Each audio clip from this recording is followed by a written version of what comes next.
You could be the happiest, healthiest person on earth, and that's still not going to put out the fire of your desire to build wealth. Because wealth is freedom, wealth is security, and it's something that we really all desire deep down. It's a human right. Wealth is going to look different for all of us, but basically the goal is to live a life freely where we get to do what we want to do, and we can pay for all our food, pay for everything that we need, clothes, shelter, without having to worry about it. This is a basic fundamental thing that everybody desires. And when you're healthy, you almost feel like, I'm so healthy, why am I not wealthy? Why is my wealth not matching my health? I take care of myself. You might even be a personal trainer, a Pilates instructor, a nutritionist, someone who knows a lot about the body and healing, but it's not matching your bank account. And there's one main reason for this. And I know because I'm in the same boat as you. So let's turn our health into wealth together, because there is no more time to be spent not doing this. The one reason that your health is not translating to your wealth is because you are misaligned somewhere. There is some discrepancy going on that is basically puncturing a hole and letting all the air out of your wealth bubble. I can tell you what it is for me personally. For me, it's my sleep. I am in order in other areas, but I'm misaligned when it comes to my sleep.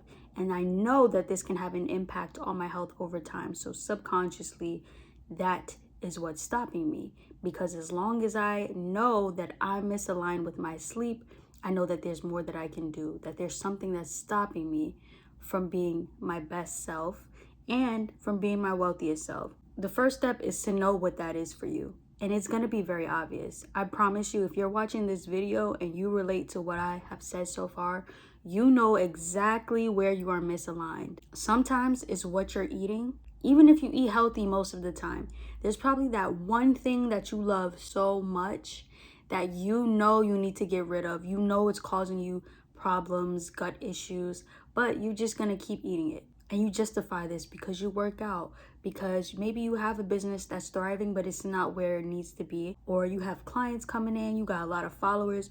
So you have all these protective layers that are blocking you from facing this thing and being a cover up for you not facing it and getting it out the way, because you have all these things telling you that you're doing a good job. Now that you know whatever that thing is that is keeping you from being in alignment, you have to make a plan to nip it in the bud. This requires a new identity, because the version of you who's doing it now is not the version of you who's not doing it. So the new version of you needs to be clear in your mind. And to get to that new version of you, you're gonna have to do practical things. There's certain things that I know I can cut cold turkey. Years ago, I cut vaping out cold turkey, never looked back. I knew it was bad for me. I did the same thing with weed.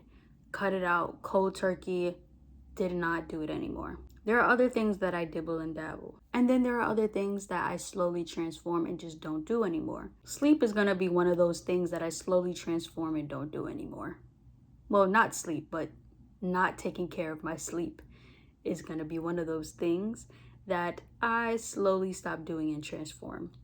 And to initiate that transformation, I like to do monthly challenges, or anything that's going to give me a reason to get up and go. Something that's going to create a cycle for me that I don't want to break. So the month of February is coming up next. It's a short month, so I'm giving myself a monthly challenge. I'm calling it Focus February, where I am limiting my time consuming content. I'm gonna listen to podcasts. I know that this has an effect on my sleep because of the blue light and how that affects your circadian rhythm, how it affects your brain. So when you figure out where you're misaligned, you have to know the body, and the human body specifically, and all the systems that we have. So with sleep, I know that my sleep is controlled by a hormone, melatonin, which is a hormone or chemical, melatonin, which is created in the pineal gland, and that's part of the endocrine system. So I know that I have to do things that support my pineal gland, that support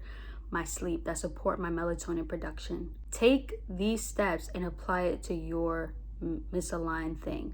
Figure out where it connects to in your body and then support that system. So my Focus February is supporting that system because I'm extracting, subtracting screen time. Less blue light, more melatonin production, more getting my butt in the bed at the right time, more waking up at the right time. Additionally, I'm a Christian, so also in February starts Lent.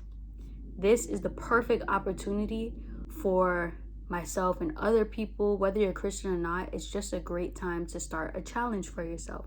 What are you going to give up, or what are you going to add in that's beneficial? That's the only thing that's stopping you from reaching the next level is misalignment. Any reason that you can come up with is going to fall under misalignment. It's not enough to be healthy, to look healthy or consider yourself healthy, or other people considering you that. We have to be well-rounded in our wellness, and that requires being aligned. If you're interested in what wellness really means, I will link that video for you in the description. Tell me where you're misaligned. I told you where I was misaligned, so don't be shy. It's normal to be misaligned, but once you put it out there, you see it, we see it, you know that you got to work on it, and maybe someone will reach out to you and help you out. So go ahead, share your misalignment in other socials where people can find you, and start really turning that health that you have into wealth, because being healthy is cute. It makes you cute. But what's not cute is being broke.